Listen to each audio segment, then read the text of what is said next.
meeting ay magkakaroon lamang ng transition song. Bilang pasimula, palagi ko pong binabanggit ang sinasabi sa kanyang mga salita. Sabi po sa Hebreo chapter 6 verses 18 hanggang 19, hindi nagbabago at hindi man lang nagsisinungaling ang Diyos. Kaya tayong nakatagpo ng kanyang kalinga ay panatag ang loob na umaasa sa mga pangako niya. Ang pag-asang ito ang siyang matibay at matatag na angkla ng ating buhay. Purihin ang Panginoon sa kanyang mga salita. Ngayon po inihilingan ko from Missions Department, Kuya Joel Millares para bumati sa bawat isa.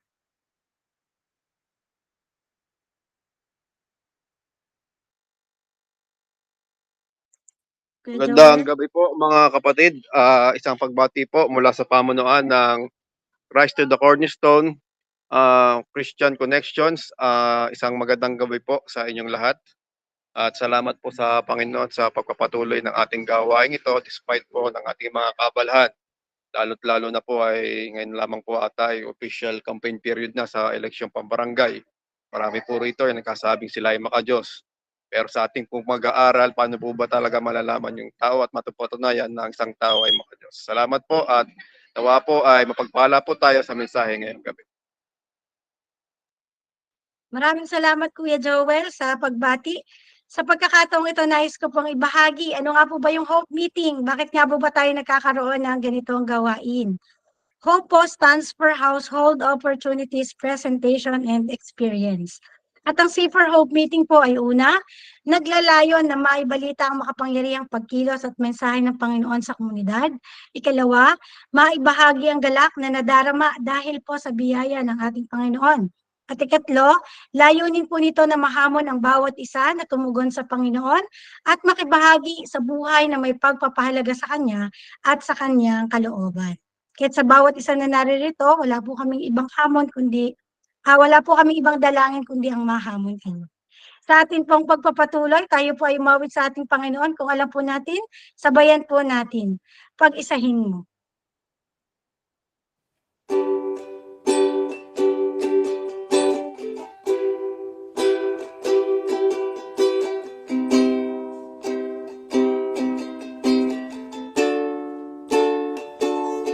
Nagsusumamo, nagpapakumbaba.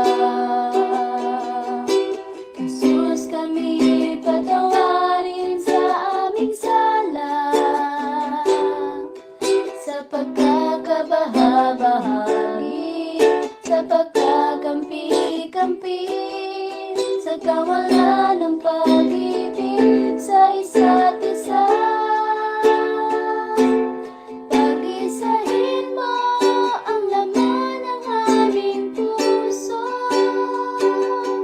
Pag-isahin mo ang laman ng aming isipan.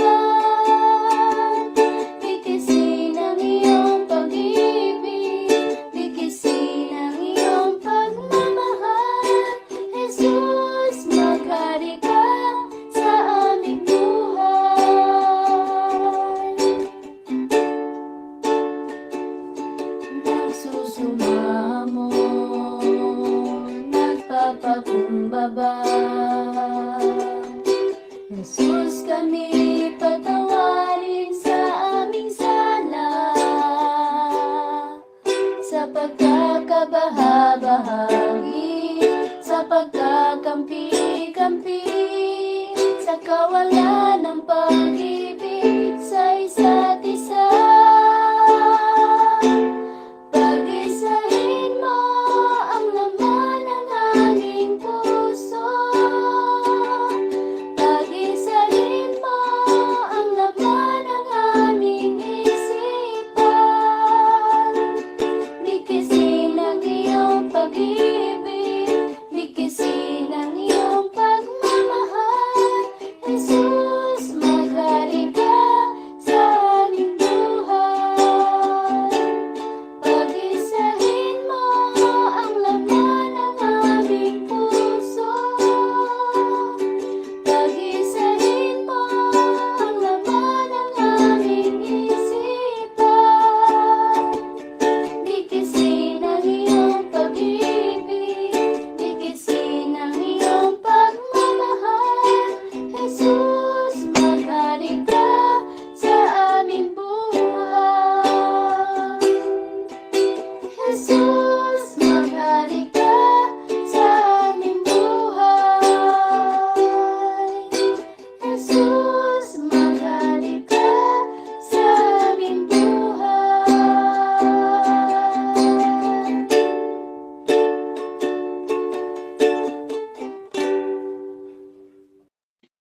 Amen. Salamat sa napakagandang mensahe ng awit. Pag-isahin nawa tayo at bigkisin ng kanyang pag-ibig. Ngayon naman, tayo po ay makakapakinig ng patotoo. Pakinggan po natin ang patotoo ng isang kapatid kung paano niya naranasan ang pag-ibig at kabutihan ng ating Panginoon sa kanyang buhay. Kuya Rodel Tayag, at susundan po ng ministry through song ni Ate Diane Rosano. Magandang gabi po sa inyong lahat. Ako po si Rodel Tayag, asawa ni Diane Gonzales Tayag, na pinsan ni Kuya Rex at Ninong Roy. Kasalukuyan po kaming dumadalo sa Grace Plant Santa Maria, isang Reformed Baptist pioneering work.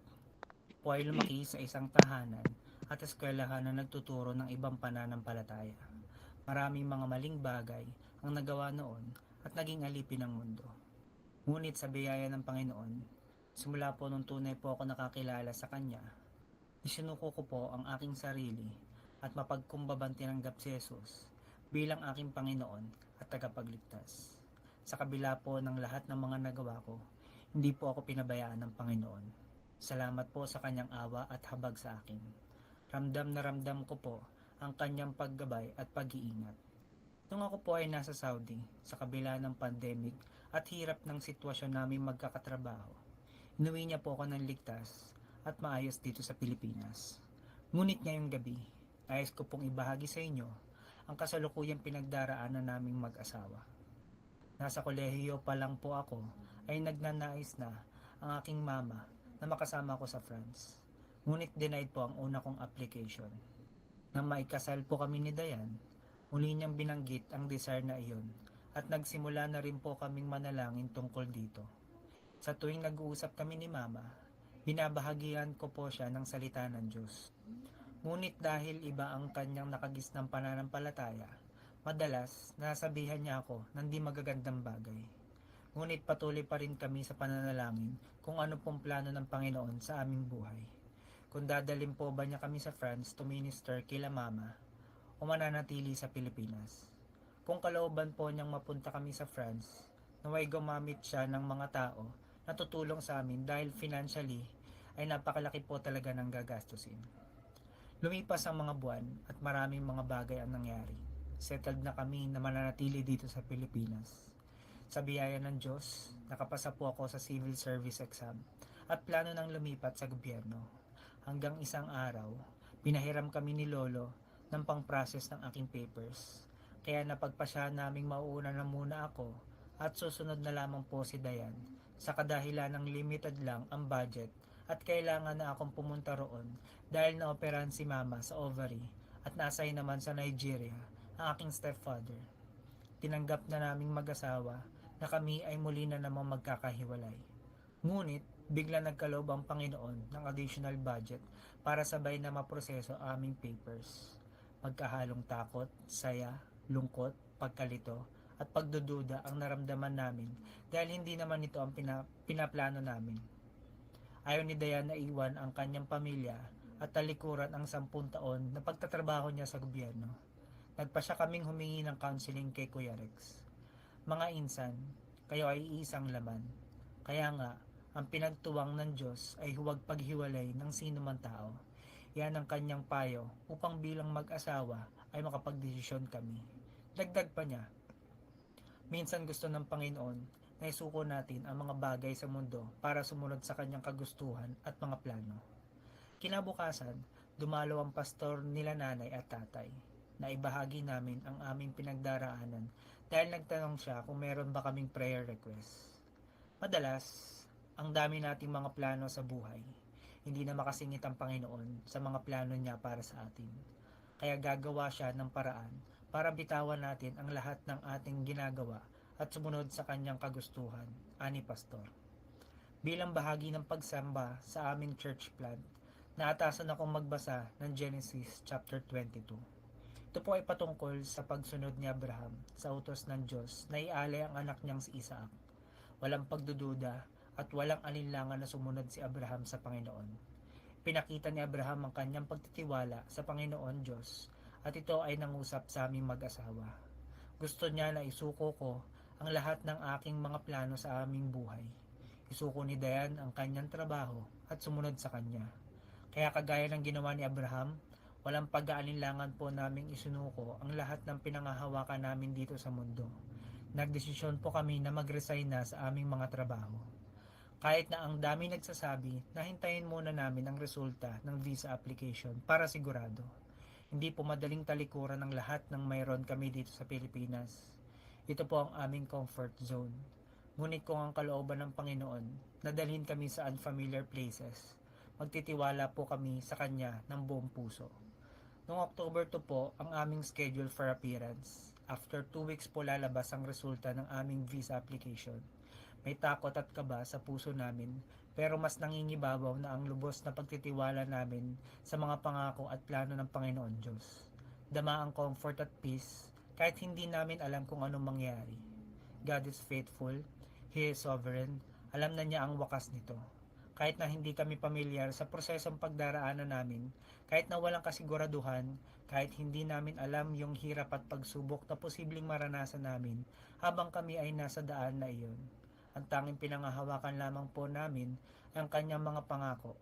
Sabi sa Hebrews chapter 13 verse 5, "Keep your life free from love of money, and be content with what you have, for He has said, I will never leave you nor forsake you." Walang hinangad ang Panginoon na ikasasama natin, kundi para sa ating kabubuti. Ito yung mga plano magdudulot sa atin ng kinabukasang punong-puno ng pag-asa.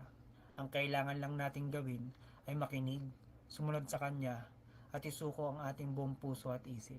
Maraming salamat po. Sa Diyos po ang pinakamataas na papuri.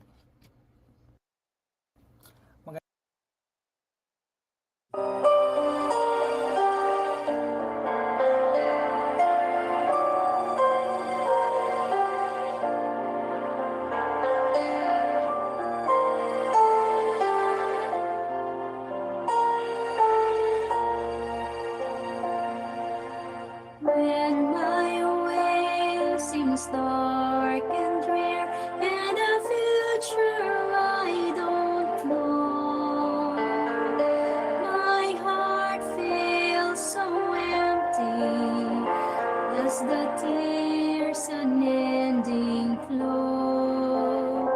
When my heart breaks with sorrow, and a tempest fills my soul, this one thing I know for sure, my God is in control.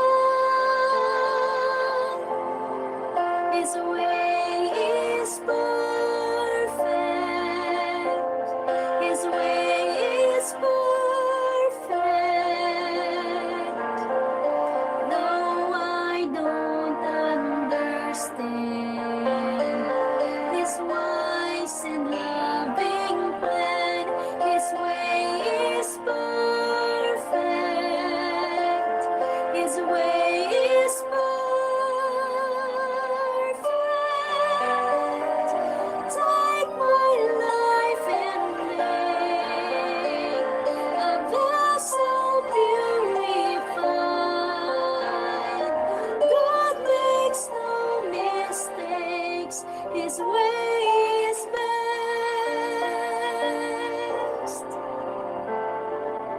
When the toils of life are come and my heart is worn with care, I faint beneath the burden of a cross I cannot bear. When the joy has departed from my sorrow-stricken soul, this one thing I know for sure, my God is in control.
Amen. Maraming salamat sa ating mga kapatid, kay Kuya Rodel, sa iyong buhay at patotoo sa gabing ito.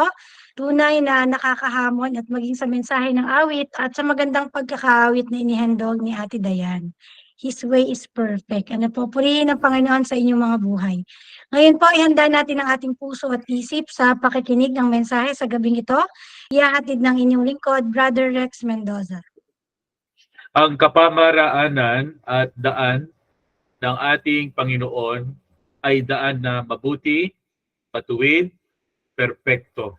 Ito ang pinakatamang daan na dapat nating lakaran. May mga pagkakataon na iniisip natin o nakikita ng ating mga mata na ito'y madilim, hindi natin tiyak ang ating magiging mga karanasan.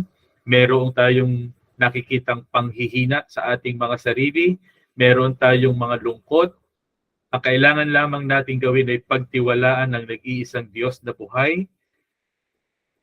Tignan ang katotohanan na siya'y makapangyarihan sa lahat at walang anumang imposible sa Kanya. Pagtiwalaan natin ang Kanyang pag-ibig, ang Kanyang kapangyarihan, at tayo tiyak na Kanyang bibigyan ng kapayapaan at kagalakang hindi kayang ibigay ng sino man o ano paman sa mundo na ito. Napakagandang mensahe ng awit. Maraming salamat sa ating kapatid na Dayan. His way is perfect. Maraming salamat din sa iyong patotoo, kapatid na Rodel, ang aking pinsan. Tunay na ang Diyos ay napakabuti. Mayroong mga pagkakataon tayo ay natatakot, humakbang, mayroong mga kabagabagan. Subalit mabuti ang Diyos, alam niya ang mithiin ng ating mga puso. At kung tayo ay mayroong pananampalataya, nalulugod ang Diyos sa ating pagkilala at pananampalataya sa Kanya. Hindi niya bibiguin ang mga taong nananampalataya at ang kumpiyansa ay nasa Kanyang kapangyarihan. Merong magandang plano ang Diyos. Sabi nga ng isang misyonero, God's will, God's way, for God's glory. Hinahanap natin minsan ang kalooban ng Diyos. Ang kalooban ng Diyos ay makikita natin, ipapaunawa sa atin ng Panginoon. Ito'y dapat nating isagawa sa pamamaraan ng Panginoon ayon sa Kanyang mga salita. At ang Kanyang kalooban, ang Kanyang salita, ang Kanyang kapamaraanan, lahat ng ito ay para sa Kanyang kaluwalhatian. Nakikigala kami sa biyayang ito ng Panginoon sa iyo, Rodel, at sa ating sister na si Dayan. Purihin ng Panginoon sa inyong patotoo. Magandang gabi po sa bawat isa sa inyo at welcome sa ating virtual Hope Meeting. Sa ating pagtitipon po ngayong gabi, tayo ay makakarinig ng salita ng Diyos kung saan ay bibigyang diin ang atin pong pananagutan sa Diyos na ito na makapangyarihan sa lahat, na tayo po ay haharap sa Kanya upang magbigay sulit.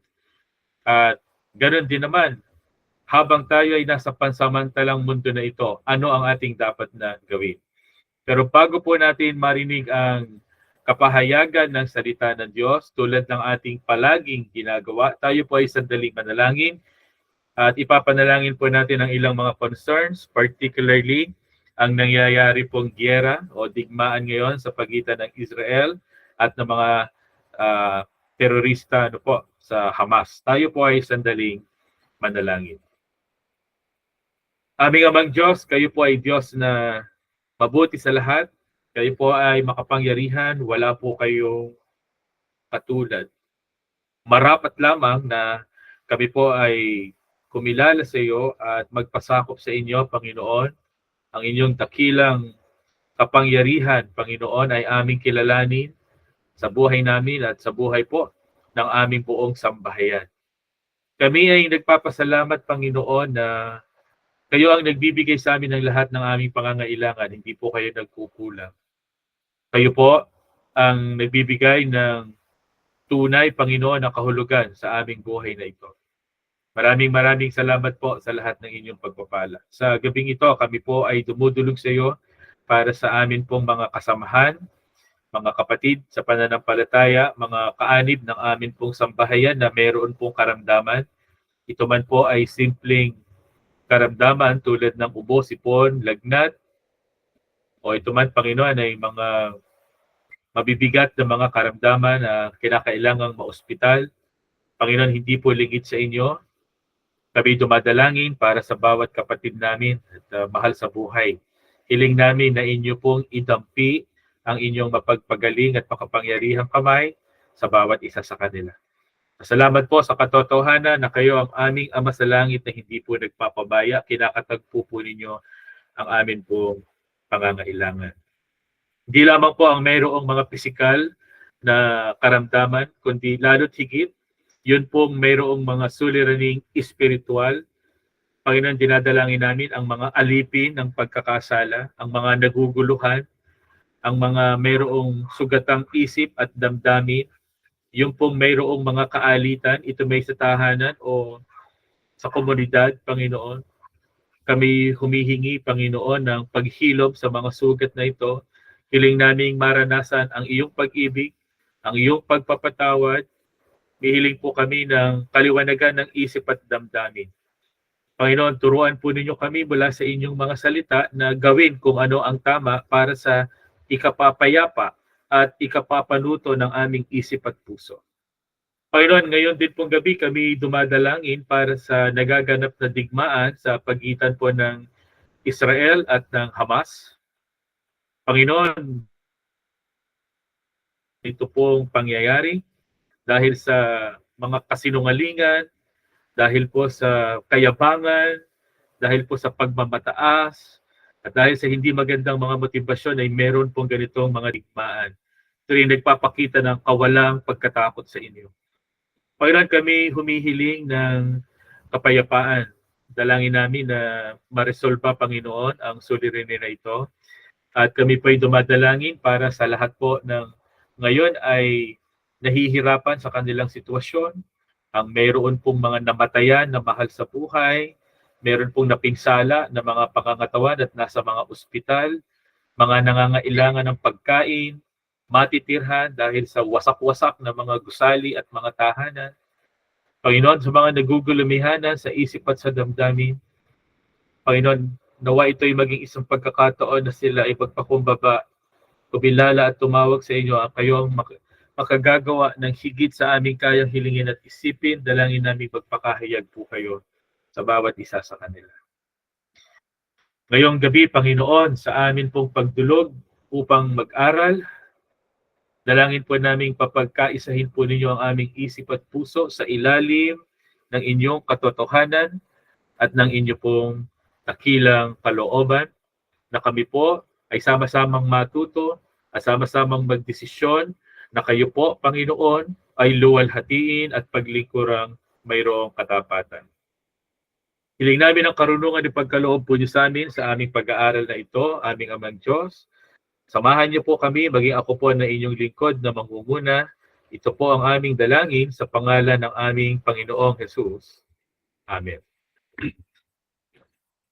Atin pong tinatalakay para sa taong 2023 ang temang Upholding Greater Accountability with a Clear Standard of God's Word. Meron pong pangangailangan na tayo ay maging accountable. Mayroon po tayong pananagutan. Mananagot po tayo sa Diyos na sa atin ay lumikha. Darating ang isang araw, tayo po ay haharap sa Kanya at tayo po ay Kanyang hahatulan.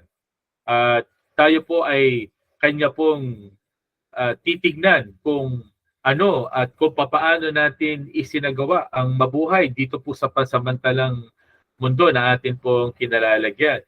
Kung tayo po ba ay kumilala at nagtapat sa Kanya o hindi, ang panukat na gagamitin po ng Panginoon ay hindi ang opinyon ng sino mang tao, kundi ang maliwanag na pamantayan ay ang Biblia, ang salita ng Diyos. Kaya napakahalaga po ng ganitong mga pag-aaral upang ating malaman kung papaano tayo magiging handa na humarap sa Diyos na ating manlilikha. Ganon din po naman, meron po tayong tungkulin at pananagutan sa isa't isa. Ano po yun? Yung atin pong himukin ang bawat isa, nakilalanin ang Diyos na buhay, akayin ang mga tao, dalhin sa kanila ang mensahe ng salita ng Diyos. At yung tayo po ay magtulungan na ang Diyos ay kilalanin at paglingkuran. Lalo't higit sa ating po mga mahal sa buhay. Alam po ninyo, napakadami ng mga tao na kahit po sa mga kabataan, nabubuhay po sa kapamaraanan na hindi nakalulugod sa Diyos. Nabubuhay sila na ang pinaniniwalaan ay ang kasinungalingan, ang mga opinyon, haka-haka ng mga taong nakapaligid at binabaliwala ang Diyos at ang kanyang katotohanan, ang kanyang mga salita. Kaya meron po tayong napakalaking tungkulin at pananagutan na kilalanin ng Diyos at ang mga mahal natin sa buhay, ang ating mga kaibigan ay akayin papalapit sa Kanya. Sabi nga po dito sa ating slide, faithfulness in unfaithful times. Kailangan po na tayo ay masumpungang tapat sa kapanahunan na marami po ang hindi nagtatapat. At ngayon pong gabi, nais ko pong tingnan natin, pinamagatan ko po ang ating pag-aaral, mensahe ng Panginoon na paghatol at pag-asa. Meron pong pangangailangan na makita po natin na ang Diyos ay hindi nagbibiro sa kanyang mga salita. Hindi po nagbibiro sa kanya pong pagbibigay ng mga babala. Ang Diyos ay nangungusap noon pa man hanggang ngayon. Hindi niya itinatago ang kanyang kalooban. Dapat nating malaman ang kanyang kalooban. Ito po ay ating unawain at sundin ng merong katapatan sapagkat yun lamang ang nag-iisang pag-asa. Dapat nating talikuran ang kasalanan, ang kasinungalingan at ang pagmamalaki at tayo po ay magpakumbaba. Alamin ang katotohanan at lubos na magpasakop sa Diyos. Nais ko pong pasimulan sa pamamagitan ng kwento ng isang hari. At ang hari po na ito ay naging hari nung siya po ay 8 taong gulang pa lamang. Ang pangalan po niya ay si Haring Hosias. Dito po sa ikalawang hari, kabanatang 22, talatang 1 at 2, ganito ang ating matutunghayan. Si Hosias ay 8 taong gulang nang maging hari ng Huda. 31 taon siyang naghari sa Jerusalem. Naging kalugod-lugod siya kay Yahweh sapagkat sinundan niya ang halimbawa ng ninuno niyang si David na buong katapatang sumunod sa mga utos ng Diyos. Napakagandang mga pananalita. Nakasaad sa Biblia para sa isang hari. Ano po? Nakakaiba ang sitwasyon ng hari na ito sapagkat siya po ay naging hari nung siya po ay 8 taong gulang. At alam po niyo, ito ay nangyari sa isang hindi po kanais-nais na sitwasyon sapagkat ang kanya pong ama ay pinatay. Ano po? Ang kanya pong ama ay nagkaroon po ng isang kamatayan na bunga po ng sabwatan ng mga taong nasa kanya pong pamamahala, nasa ilalim ng kanyang pamamahala. Meron pong somehow tinatawag na political unrest. Ano po?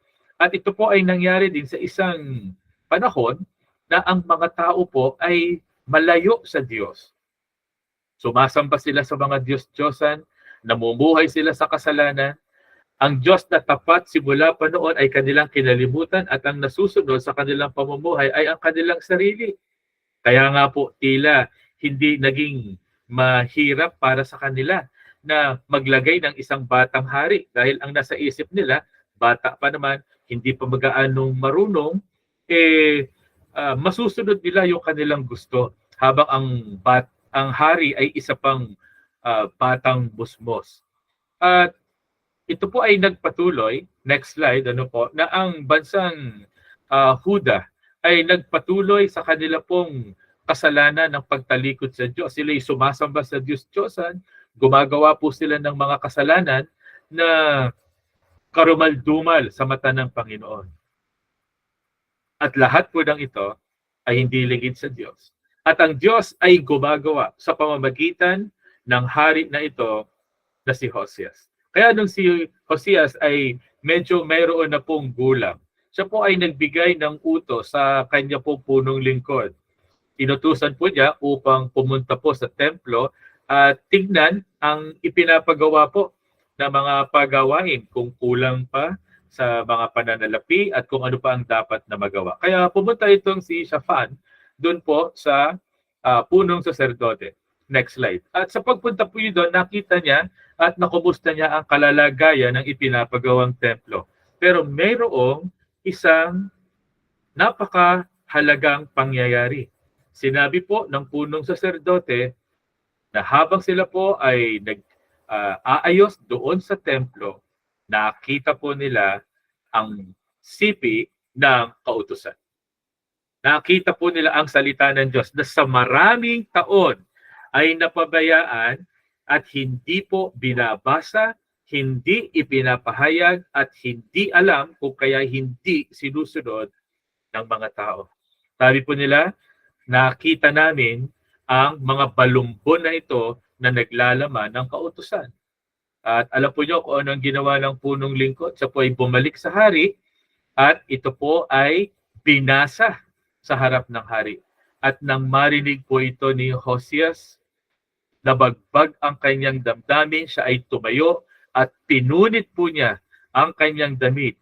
Sapagkat ang sabi po niya, namumuhay tayo sa kasalanan, hindi nalulugod ang Diyos sa atin. Meron po ba tayo mga ganitong pagkakataon sa atin po mga buhay? Na maririnig natin ang salita ng Diyos at sa tulong ng Diyos ay nabagbag ang atin po mga damdamin at sasabihin natin, tayo po ay nalulungkot, tayo ay napapagabag na ang ating buhay at ang buhay ng ating sambahayan ay hindi nakalulugod sa Diyos. Na mayroong dapat ipagbago, mayroong dapat nagawin.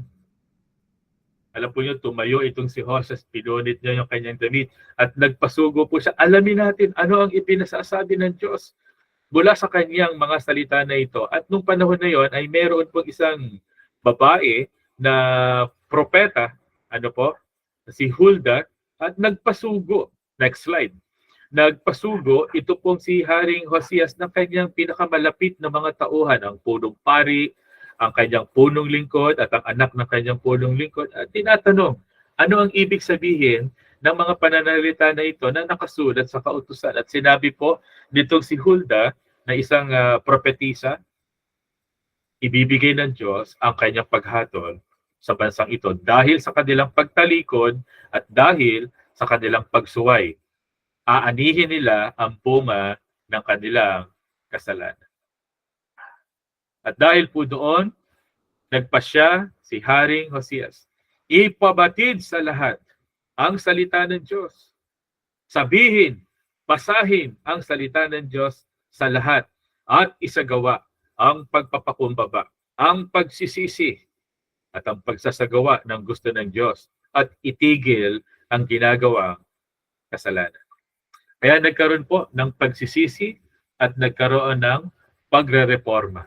Tinanggal ang mga Diyos-Diyosan, tinanggal ang mga gamit sa pagsamba na hindi ayon sa Diyos. Tinanggal din at binasag yun pong mga rebulto na hindi nakalulugod sa Panginoon. Yun din pong mga hindi karapat-dapat.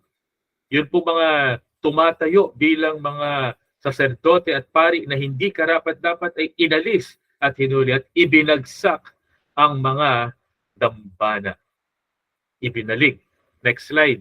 Ibinalik ang pagkilala ng mga sambahayan ng bawat isa sa nag-iisang buhay na Diyos na dapat panalanginan at dapat na tawagan at sambahin. Si Hosias ay nagpasimula ng reforma sa kanyang sambahayan at sa kanyang komunidad.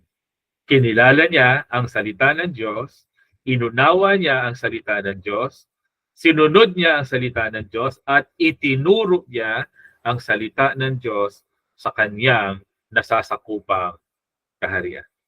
At dahil po doon, maaalala itong si Haring Hosias bilang isa sa pinakamahusay at pinakamabuting hari ng bansang Huda. Sabi po dito sa Ikalawang Hari, Kabanatang 23, talatang 24 at 25. Pinaalis ni Hosias ang mga sumasangguni sa mga espiritu ng namatay na, ang mga manghuhula, ang mga Diyos-Diyosan, at ang lahat ng kasuklam-suklam na mga bagay sa buong Huda at Jerusalem bilang pagtupad sa mga kautosang nasa aklat na natagpuan ni Hilkias sa templo, sa mga haring nauna sa kanya, at maging sa mga sumunod, walang maitutulad sa kaniyang katapatan kay Yahweh. Pinaglingkuran niya si Yahweh ng buong puso, buong kaluluwa, at buong lakas, at sumunod sa buong kautusan ni Moises. Maaaring si Hosias ay hindi ang matatawag na pinakamatalino at pinakamahusay na hari, pero siya ay mayroong katangian na naging kakaiba sa lahat. Ano po yun? Siya po ay nakinig ng salita ng Diyos nang basahin ang kasulatan at kanya pong sinunod ito, itinuro ito at itinatupad sa kanyang nasasakpan. At ang sabi po ng Biblia patungkol dito kay Hosias, walang maitutulad sa kanyang katapatan kay Yahweh.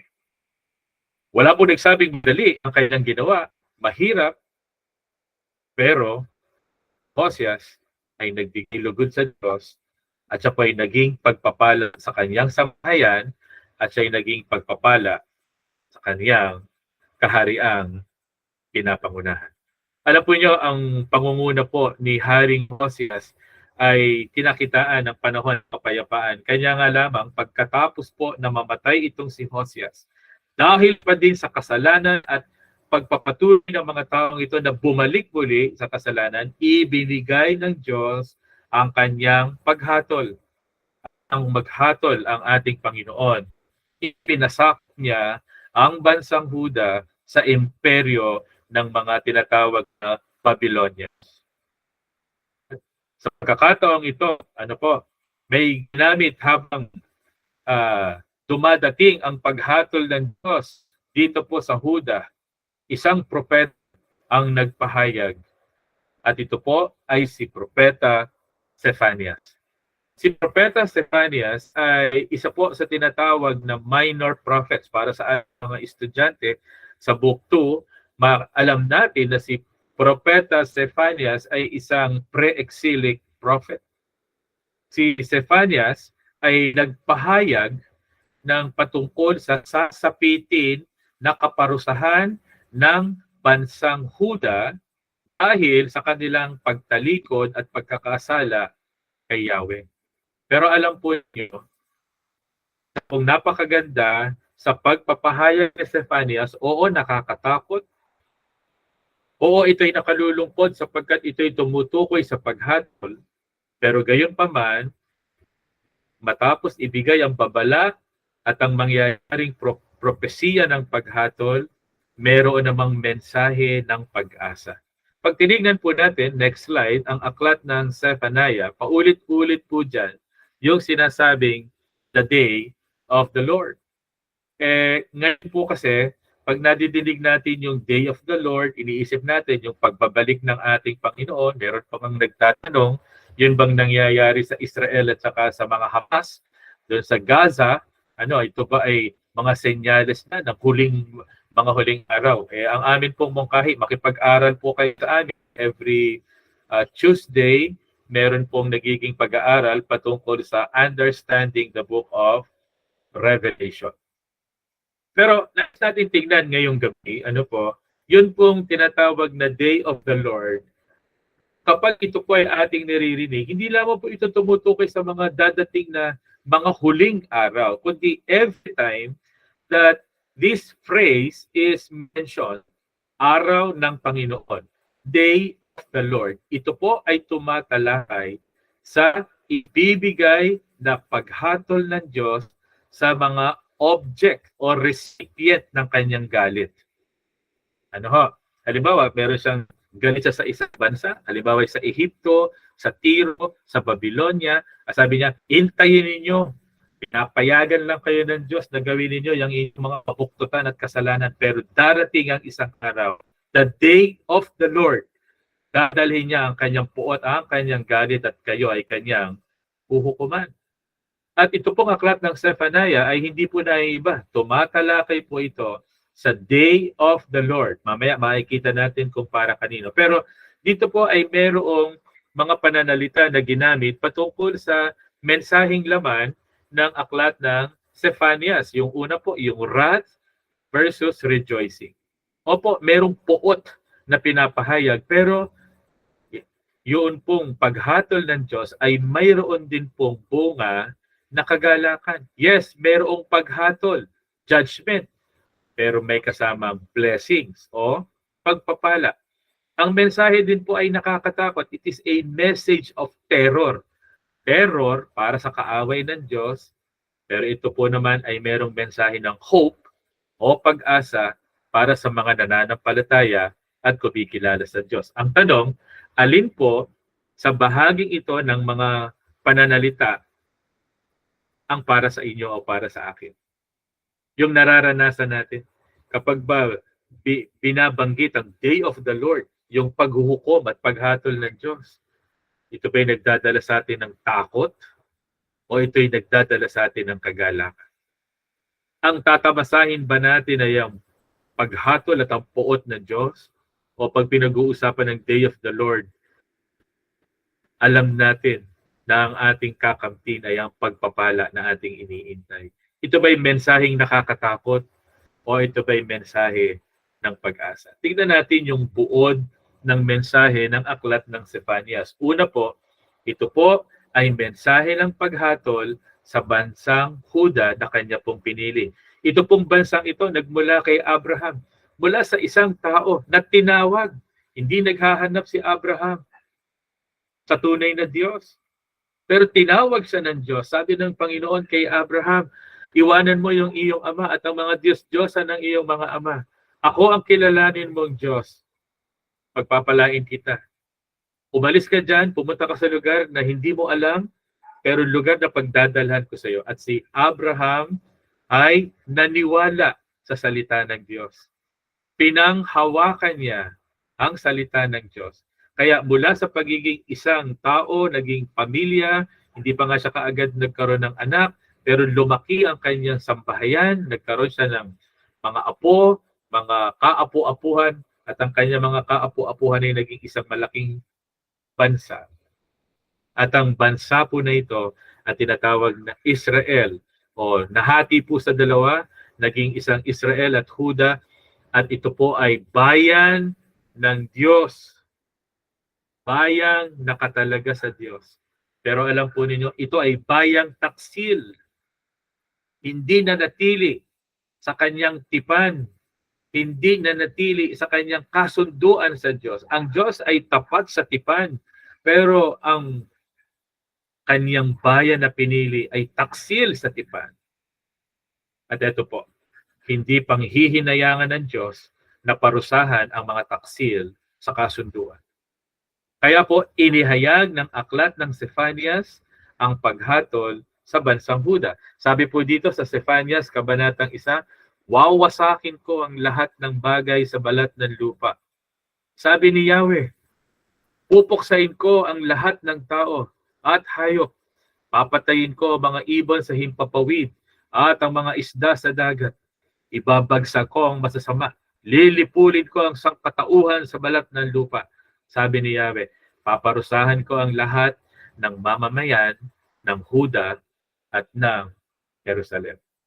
God is declaring His wrath, yung kanyang puot. God is declaring His judgment. Sinasabi niya ang kanyang paghatol. Seemingly, makikita po natin, meron pong kabaligtaran ng creation. Kasi di ba doon sa Genesis chapter 1, ang sabi po, nilikha ng Diyos ang lahat, nagkaroon ng mga tao, hayop, ibon, sa himpapawid, isda sa dagat. Pero dito po, ang sinasabi, pupuksain ko, aalisin ko, papatayin ko. Ito po yung tinatawag sa prophetic literature na decreation. Dahil hindi naging tapat sa kautusan, hindi naging tapat sa covenant o tipan, binaliktad ang creation, meron pong decreation. Babaguhin dahil sa kawalang katapatan ng kanya pong bayan. Dito po sa Zephaniah chapter 1 verse 12, ganito yung ating makikita. Sa panahong yon, gagamit ako ng ilawan upang halughugin ng Jerusalem. Paparusahan ko ang mga taong labis na nagtitiwala sa sarili at nagsasabing, si Yahweh ay walang gagawin para sa ating ikabubuti o ikasasama. Para ba ang sinasabi po ng mga tao, wala naman nang gagawin ng Diyos. Hindi naman siya nakikialam. Basta gawin natin yung ating mga gustong gawin. Walang gagawin ng Diyos para sa ikabuti o ikasasama. Nasa sa atin yan. Ito po yung pagtalikod sa Panginoon eh. Naniniwala sa Diyos pero hindi naniniwala na yung sinasabi ng Diyos ay kanyang gagawin. Maraming tao ngayon, naniniwala po silang may Diyos. Naniniwala nga sila kay Kristo. Naniniwala silang si Kristo ay napako sa krus. Naniniwala sila na ang Panginoong Kristo ay anak ng Diyos na namatay upang tubusin tayo. Pero tanong, mayroon po bang naging pagbabago na hatid ang katotohanan ng sakripisyo ng Panginoong Jesus sa buhay ng maraming tao? Wala po. Ito ay isang istorya lamang para sa kanila na maganda na dapat tularan at nakikita nila ang kanilang sarili na in control sa kanila pong mga buhay. Pero hindi nila nakikita at hindi nila nararanasan ang kapangyarihan ng biyaya na ito na bumabago sa mga tunay na anak at sa mga tunay na lingkod. Kaya ito pong bansa po na ito na Huda, bagamat bahagi ng bansang Israel na pinili ng Diyos, huwag nating akalain na panghihinayangan ng Diyos na puksain ang bansang ito. At napuksa ang bansang ito nang dumating ang Babylonia. Pero hindi lamang po sila. Pangalawa po, binabanggit dito ay ang paghatol sa lahat ng mga bansa. Sabi po, Zephaniah chapter 2, ganito po yung ating makikita. Ito ang parusa sa kanilang kapalaluan sa paghamak nila sa bayan ni Yahweh. Sisindakin sila ni Yahweh. Pawawalang kabuluhan niya mga Diyos-Diyosa ng sanlibutan at siya ang sasambahin ng lahat ng bansa sa kanilang lupain. Kayong mga taga-Ethiopia, sa kapangyarihan ni Yahweh, wawasakin ng Assyria. Ibabagsak niya ang Nineveh at ito'y matutulad sa isang disyerto. Kaya po, meron pong ginamit ang Diyos ng mga bansa na walang pagkakilala sa Kanya. Ginamit po niya ang Babylonia, ginamit niya yung Assyria para hatulan yung bayan ng Diyos. Ito pong mga bansa na to, wala ding pagkakilala sa Diyos. Mas matindi pa po yung kanilang mga kasalanan. Mas matindi ang kanila pong pagsuway. Hindi po sila kumikilala sa nag-iisang Diyos na manlalalang at makapangyarihan sa lahat. Meron din silang mga Diyos-Diyosan. Pero yung Diyos po nating soberano, ginamit ang mga bansang ito para dalhin ang hatol sa kanyang bayan. Pero sabi po ni Yahweh, huwag nating isipin na makaliligtas sa mga ito. Bagamat ginamit sila ng Diyos dahil dadating ang isang araw, hahatulan ng Diyos ang mga tao na ito na ayaw siyang kilalanin at ayaw kilalanin ang kanyang mga salita. Yan po yung talata. Pangatlo po sa mensahe ng Zephaniah ay ito. Hindi lamang paghatol sa bansang Huda o paghatol sa marami po mga bansa, ito po ay may mensahe ng pag-asa at pagpapala. Napakaganda, hindi po ba? Opo, kahindik-hindik ang gagawing paghatol. Hindi pinalalampas ng Diyos ang kasalanan. Tiyak na ito'y may kaparusahan. Pero, minamahal na mga kaibigan, mayroong pag-asa. Mayroong pagpapala na ipinapahayag ang Diyos. Ano po yung sabi? Oo, sa panahong yon, babaguhin ko ang pananalita ng mga tao. Bibigyan ko sila ng dilang malinis upang sa kay Yahweh lamang manalangin at sumamba at buong pagkakaisang maglingkod sa Kanya. Sabi niya, tutulungan ko sila, babaguhin ko sila, kikilalanin nila, ako lang si Yahweh ang dapat panalanginan, ako lang ang dapat sambahin, ako lang ang dapat paglingkuran. Next slide. Sabi po dito, Zephaniah chapter 3, huwag kang matakot, Sion. Huwag kang panghinaan ng loob. Nasa piling mo si Yahweh na iyong Diyos. At ang kanyang kapangyarihan ang magbibigay sa iyo ng tagumpay. Siya ay magagalak sa iyo at ang pag-ibig niya ang magbibigay sa iyo ng bago buhay. Minamahal na kaibigan, may pagpapala, may pag-asa. Kaya tingnan natin, next slide, ano po yung mga katangian ng tunay na sa Diyos? At yun pong mga makakaranas ng kapatawaran at yun pong mga may pag-asa. Sinong mga tao ito? O una, yun pong walang pagtataksil sa pagsamba. Gusto ko po kayong tanungin ng isang direktang tanong. Taksil ka ba? Alam po natin yung kataksilan. Ibinigay ang sarili sa isa, ipinangako ang sarili sa isa, pero paglipas ng ilan, nagtaksil, humiwalay, umalis, iniwan. Yun po yung kataksilan. At ayaw ng Diyos ng kataksilan. Ang gusto po niya ay katapatan.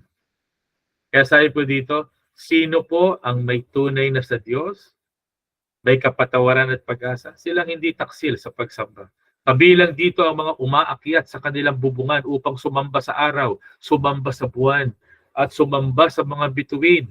Ang mga taong kunway nanunumpa sa pangalan ni Yahweh, ngunit sa pangalan naman pala ni Milcom, silang mga tumalikod sa paglilingkod kay Yahweh at hindi na humihingi ng patnubay sa Kanya. Yung sinasabi, sa Diyos pa rin naman ako, pero iba po yung tinatawagan. Iba yung pinananampalatayanan. Iba yung nilalapitan. Samantalang alam na ang Diyos ang dapat lamang sambahin. Ang Diyos ang dapat lamang panalanginan. Pero tumatawag sa kung kani-kanino. May panata sa kung kani-kanino pero hindi tapat sa kanilang pangako sa Diyos. Kaya sabi po, sinong mga tao? Silang walang pagtataksil sa pagsamba. Pangalawa, sabi po, meron pong tinatawag na paghahanap at pagsunod sa Panginoon. Hinahanap ang Diyos, hinahanap ang salita ng Diyos. Hindi nagpapabaya sa katayuan nila sa Diyos. Inaalam nila, nakalulugod ba ako sa Panginoon o hindi? Ang Diyos ba ay nagagalit sa akin? Ako ba'y may ginagawa na hindi naaayon sa kanyang salita? Nagsusuri. Sino pa? Yun pong sinusunod ang mga utos ng Diyos. Hinahanap ang katuwiran ng merong kapakumbabaan. Hindi nagmamalaki. At merong pagluluksa para sa pagdiriwang na di nakalulugod sa Diyos. Nagsasaya yung iba, pero yung tunay na sa Diyos, nalulungkot sa mga nangyayaring pagsasaya ng iba. Hindi po ba? Merong mga gumagawa ng kasalanan, mga pagsasaya na walang katuturan, tinatapakan ng Diyos at ang pamantayan ng Diyos. Tuwang-tuwa sila sa kanilang kabuktutan. At akalulungkot, meron pong mga nagpapakilalang Kristiyano, nakikisali, sumasawsaw. Pero ang sa Diyos, sasabihin na hindi. Ito'y aking kalungkutan. Nababagabag ako sa mga nangyayaring ito. Ito po yung tunay na sa Diyos. Kaya po, napag-aralan natin para sa mga nakikinig ng pag-aaral sa Understanding the Book of Revelation, meron tanong na naiwan sa Pahayag chapter 6, verses 15 to 17. Kung saan ang chapter 6 ay, next slide, tumatalakay po sa puot ng anak, sa puot ng kordero na pinatay. Sabi niya, dadali niya ang kanyang puot, ang kanyang paghatol dito po sa bayan na tumalikod sa kanya. Kaya ang tinatawag na covenantal judgment, ano po, yung decreation na tinatawag. So merong naiwan na tanong dito sa Pahayag chapter 6. Next slide. Ito po yung kanilang tanong. Kasi ipinaranas na ng Diyos yung kanyang galit, yung kanyang puot. So sabi nila, nagtago sa mga yungib at sa pagitan ng mga, prophetic po ito ha, nagtago sa mga yungib at sa pagitan ng mga bato, sa mga bundok, ang mga hari sa lupa, ang mga maharlika, ang mga pinuno ng hukbo, ang mayayaman, ang makapangyarihan, lahat ng tao malayaman o alipin. At sinabi nila sa mga bundok at mga bato, tabunan nyo kami. Tabunan nyo kami para hindi namin makita ang mukha na nakaluklok sa trono at di madaba ang kanyang puot, siya na kordero, sapagkat dumating na ang dakilang araw ng pagbubuhos ng kanyang puot. Sino ang makatatagat? Ipinaranas na raw po yung puot ng kordero. Eto na ang puot ng kordero. Nararanasan nila. Sabi niya, itago nyo kami mga bundok, tabunan nyo na kami para wag kami mahirapan. At ito yung tanong, sino ang makatatagal? Sinagot po ng chapter 7. Next slide. Chapter 7 sa Aklat ng Pahayag sa ating naging pag-aaral, meron pong pagtatatak at proteksyon sa mga anak ng Diyos. Sino yon? Yun pong binigay ni Zephaniah, yung walang pagtataksil sa pagsamba. Kahit sila hinihila, pinipilit, inuusig na sumamba sa iba, sinamba nila ang kordero, ang Panginoong Jesucristo na nag-iisang tagapagligtas. Siya ang kanilang hinahanap at sinusunod. Hindi sila nagpabaya sa kanilang katatayuan sa Diyos. Sinunod niya ang kaniyang mga utos, hinanap ang katuwiran ng Panginoon at sumunod na merong kapakumbaba. Nagluluksa sila sa pagdiriwang ng mga hindi nakalulugod sa Diyos. Nais ko po magtapos. 8 o'clock, ano po? Tayo po dito sa John chapter 3 verse 36, dalawang versions. Una po sa Magandang Balita Biblia, ang sumasampalataya sa anak ay may buhay na walang hanggan. Wala pong dapat ikatakot. Ngunit, ang hindi sumusunod sa anak ay hindi magkakaroon ng buhay. Sa halip, mananatili sa kanya ang poon ng Diyos. Sabi sa ang Biblia version, ang sumasampalataya sa anak ay may buhay na walang hanggan. Ngunit, ang hindi tumatalima sa anak, hindi makakakita ng buhay, kundi ang poot ng Diyos ay sumasa kanya. Hindi naaalis ang poot ng Diyos. At darating ang isang araw, mananagot siya sa harapan ng ating Panginoon. Ano po ang ating dapat gawin? Sabi po ng Biblia, una, kilalanin natin ang ating kasalanan. Next slide. Kilalanin natin ang ating kawalang magagawa. We must admit our weakness. Pangalawa po, we must believe. Isa lang ang paraan ng kaligtasan. At ito po ay ang biyaya ng ating Panginoong Jesucristo. Huwag natin siya pong kalimutan, huwag natin siyang ikahiya, sabihin natin sa iba, kilalanin natin si Jesucristo ang nag-iisang tagapagligtas, sa Diyos na nagkatawang tao na nagbibigay ng kaligtasan. Awitin natin ang ating response.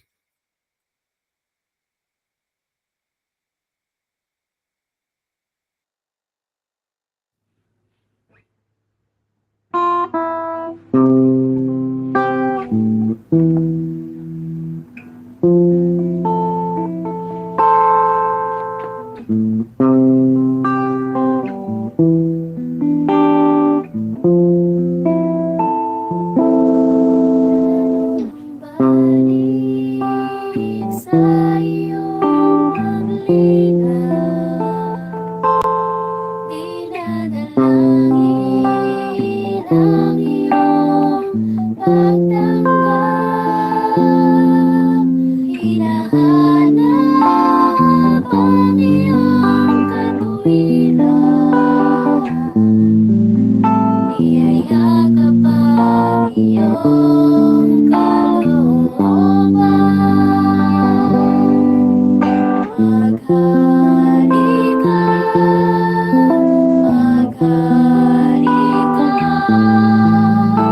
Panginoong Hesus, maghari ka. Sa buhay ko, sa puso ko, Panginoong Hesus, maghari ka.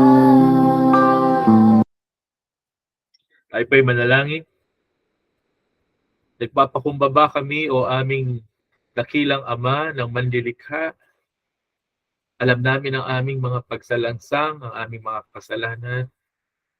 Alam namin ang aming kawalang pag-asa kung ang titingnan ay ang aming sariling mga magagawa. Kulang ang lahat, Panginoon. Salamat sa iyong biyaya ang aming Panginoong Jesucristo. Salamat sa pag-asa na meron kami dahil sa kanyang ginawa doon sa krus.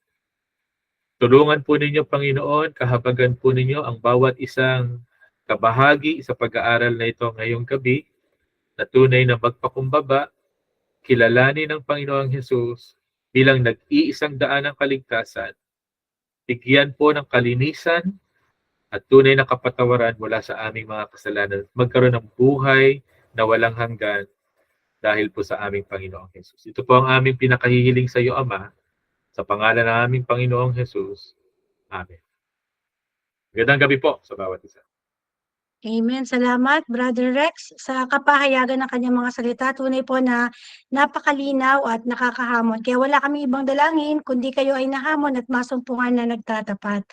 Ngayon po ay ang ating mga pasasalamat. Kung may pasasalamat po kayo, mag-unmute, mag-raise hand o kaya ay mag-message sa ating chat box. Kagalakan po na makabahagi ang bawat isa. 72 po tayo sa ating Google Meet kanina. At sa ating Facebook Live, meron po tayong 19. At salamat po sa ating mga kapatid na nagkaroon ng bahagi at nagpagal sa gawain ito. Kay Kuya Joel, Kuya Rodel, kay Dayan, sa ating C4M3, sa ating mga pastor, Brother Roy and Brother Rex. Yan, kung wala na po, magkakaroon po tayo ng transition song after po nito at meron po tayong Gospel Faithfulness Forum, kaya wag po kayong aalis. Mag-turn on po tayo ng ating mga camera para po sa ating taking. Sige po, hintayin natin yung iba na mag-on cam. Ayan. Okay po, bibilang po ako ng 3. 1, 2, 3. Isa pa po, 1, 2, 3. Thank you po sa bawat isa. Huwag po kayong aalis, meron po tayong forum, meron lang po tayong transition song.